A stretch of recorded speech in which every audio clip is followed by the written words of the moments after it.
안녕하세요. 스튜디오 행복에서 오늘은 절세미인 김미경 세무사님을 모시고 절세 방법에 대해서 이야기를 해보려고 합니다.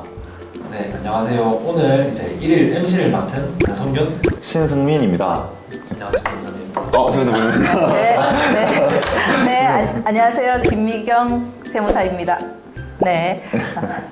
저는 울산 남구 삼산동에서 세무법인 세정 울산 삼산지점 및 현재 세무사 김미경 사무실을 운영하고 있는 김미경 세무사이고요. 양도 상속 증여 관련되는 세무 상담을 많이 진행을 하고 있으며 현재 또는 과거에 울산시청이나 울산세무서, 동울산세무서의 납세자 보호위원이나 국세심사, 지방세심사위원을 많이 역임을 했습니다. 수민 씨, 네. 혹시 세테크라는 말 들어보셨나요? 세테크요? 들어본 것 같기도 하고. 세테크란 절세를 통해서 재테크하는 일을 세테크라고 합니다. 이제 요즘에는 이런 말이 생겨날 정도로 이제 모든 사람들이 절세에 대한 관심도가 좀 많이 올라가고 있고, 그래서 오늘은 이제 모든 세대가 알아두면 좋은 증여세 그리고 상속세에 대해서 세무사님께서 말씀해 주신다고 합니다. 네, 요즘 부모님 세대뿐만 아니라 20, 30대가 굉장히 똑똑하시잖아요. 그래서 요즘 상속세, 증여세에 대해서 관심이 굉장히 많습니다. 오늘은 특별하게 증여세와 상속세에 대해서 알아볼 건데요. 우리나라 세금 부과 원칙 중에는 수익자 부담 원칙이라고 있습니다. 즉 혜택을 받는 사람에게 세금을 부과하는 거죠. 그래서 부모님이 자녀에게 재산을 물려준다면 자녀가 세금을 부담합니다. 그러면 받는 자녀가 부담을 하니까 왠지 수증세라야 되는데 우리나라는 증여세입니다. 근데 미국 같은 경우는 재산을 주는 사람, 즉 증여자가 세금을 내고 있거든요. 그래서 증여세라고 일컫더라고요. 우리나라는 이제 10년간 합산해서 10년간 배우자에게는 6억 원, 그리고 직계 비속에게 5천만 원, 직계 존속에게도 5천만 원, 미성년자 자녀에게는 2천만 원까지, 그리고 기타 친족에게는 1천만 원까지 세금을 부과하지 않는 제도가 있습니다. 그것이 이제 증여재산 공제액이라고 하는데요. 이제 어떤 식으로 세금 계산이 되는지 계산 과정을 한번 알아볼게요. 네.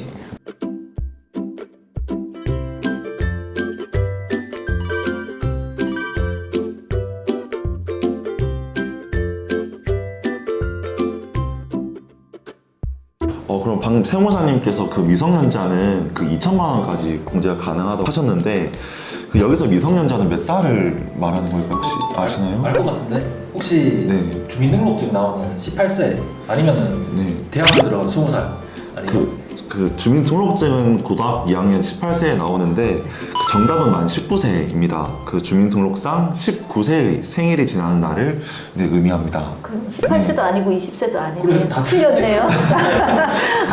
실제로 저희 사무실에 오시는 고객님들도 20세로 알고 계신 분이 굉장히 많습니다. 그러면 자녀가 몇 살이세요? 이러면 대부분이 아직 20살이 안 됐어요. 이런 말을 해요. 그리고 항상 만 20세가 되어야만 이게 된다고 생각을 하시는 분이 많은데, 과거에 20세여서 아직까지 많은 분들이 오해를 하고 계신 것 같습니다. 실제로는 만 19세입니다. 만 19세.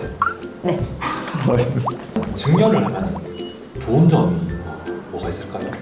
네, 우선은 증여세 계산 기준이 5천만 원을 제외한 금액이 1억까지는 10%, 1억에서 5억까지는 20% 세율로 이렇게 해서 단계 세율이 적용이 되게 되어 있습니다.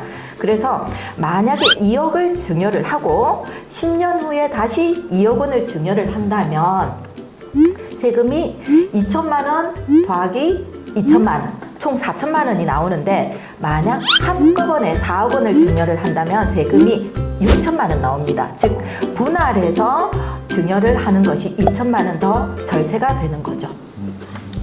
10년씩 나눠서 증여하면은 절세할 수 있으니까 미리미리 좀 준비해 두는 게. 네, 그렇습니다. 만약 부모님이 돌아가시면 부모님이 남기신 재산 전체에 대해서 상속세를 신고 납부를 해야 하는데, 이때 10년 이내에 자녀에게, 즉 상속인들에게 증여한 재산은 합산을 하게 되어 있고, 상속인이 아닌 만약에 할아버지 할머니가 손자 손녀에게 증여를 한 재산이 있으면 5년 이내 금액은 합산을 하게 되어 있습니다. 즉 그래서 상속세를 줄이려면 미리 재산을 증여하는 것이 훨씬 유리하다고 볼 수 있습니다.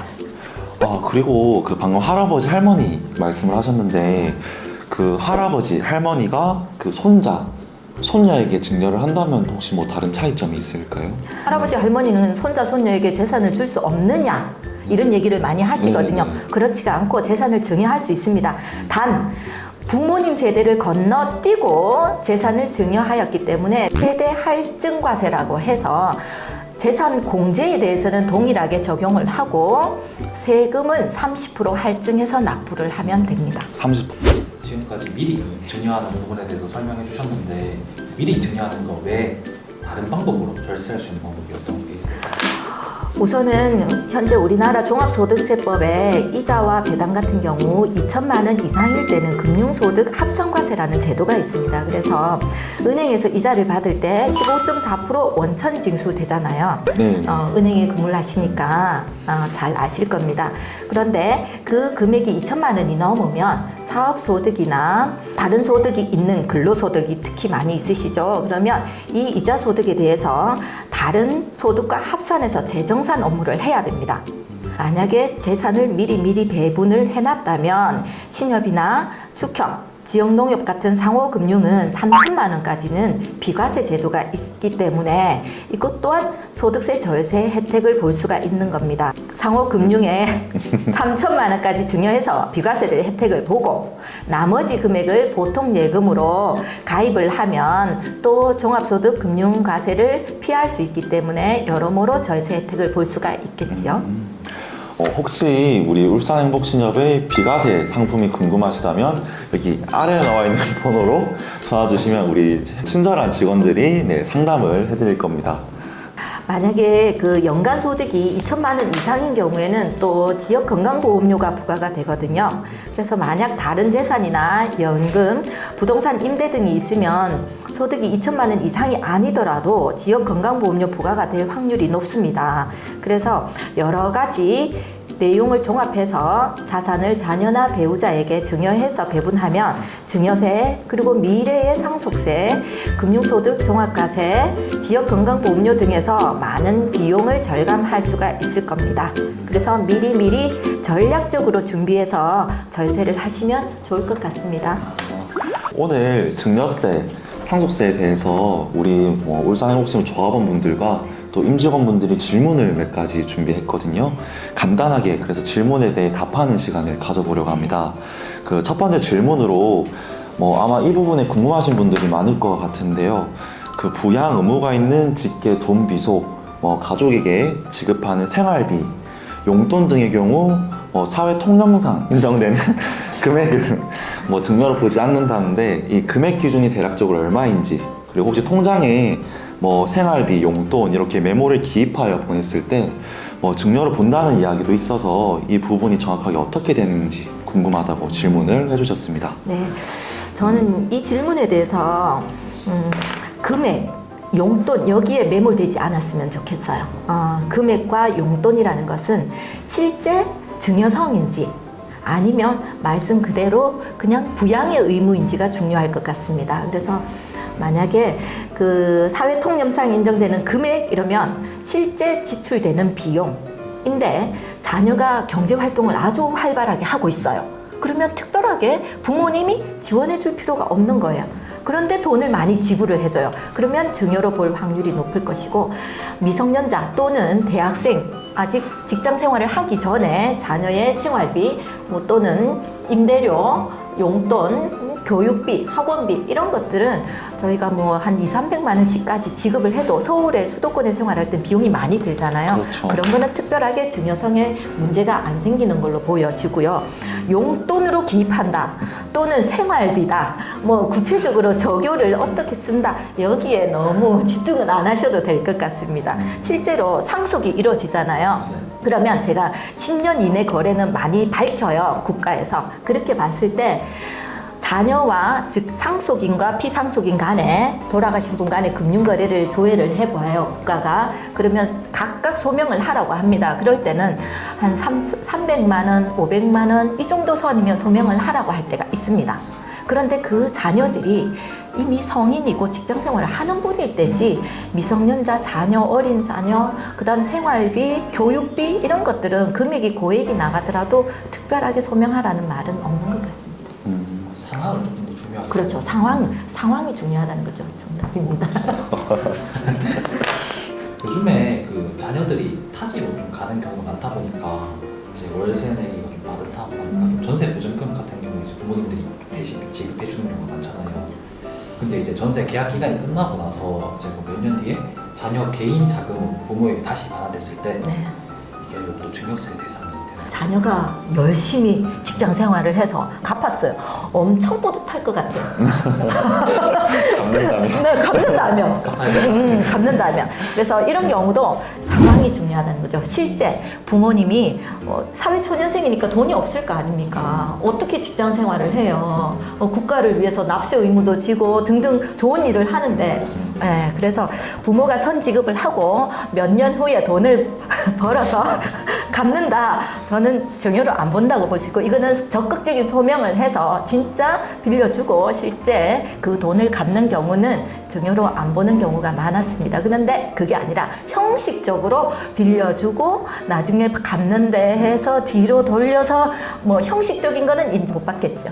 저희가 업무를 해보면 실제인 것은 서류가 조금 허술해도 실제인 게 다 인정을 받을 수 느껴져요. 그리고 국가도 그걸 인정해 줍니다. 네. 그렇죠. 그 상황이니까. 네네. 마지막으로 질문 하나만 더 드리겠습니다. 이제 뭐 10년 내에 증여 공제 한도 내에서 증여를 하면 당연히 신고하는 게 맞지만 꼭 해야 할 필요가 있는지, 네. 그리고 혹시 만약에 세무조사가 나와서 걸렸을 경우에 최초 증여일로부터 10년 경과 후에 재증여 시에 페널티가 부과되는지 질문이 들었습니다. 네, 저는 증여재산 공제 내일지라도 우선은 증여세 신고를 하고 납부는 없겠죠. 아주 간단합니다. 신고는 해놓는 것을 저는 추천을 드립니다.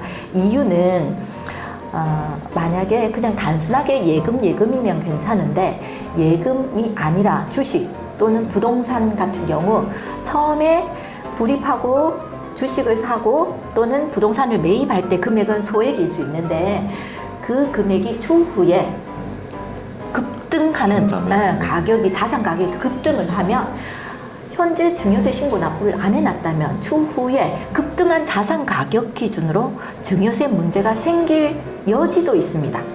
그렇기 때문에 현재는 2천만 원인데 추후에 그 금액이 1억이 될 수도 있고 10억이 될 수도 있는 거 아닙니까? 그러면 10억과 1억에 대해서 그때 증여세를 내야 될 수가 있다면 차라리 2천만 원일 때 증여세 신고해 놓으면 그 차액에 대한 수익 부분은 온전히 자녀 것이 될 수 있기 때문에 저는 웬만하면 그냥 신고는 해놓는 게 좋다라고 생각이 되고 지금 같은 경우도 마찬가지겠죠. 그래서 저는 10년 단위로 한번 증여하고 신고해놓고 또 10년 후에 재증여하는 것을 혹시 모를 미래의 세금 문제를 예방할 수 있지 않을까 그래 생각이 됩니다.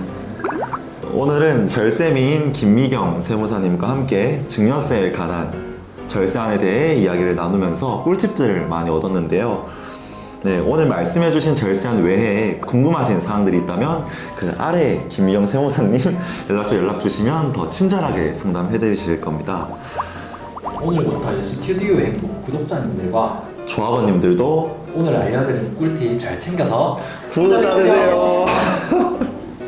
컷! 고맙습니다.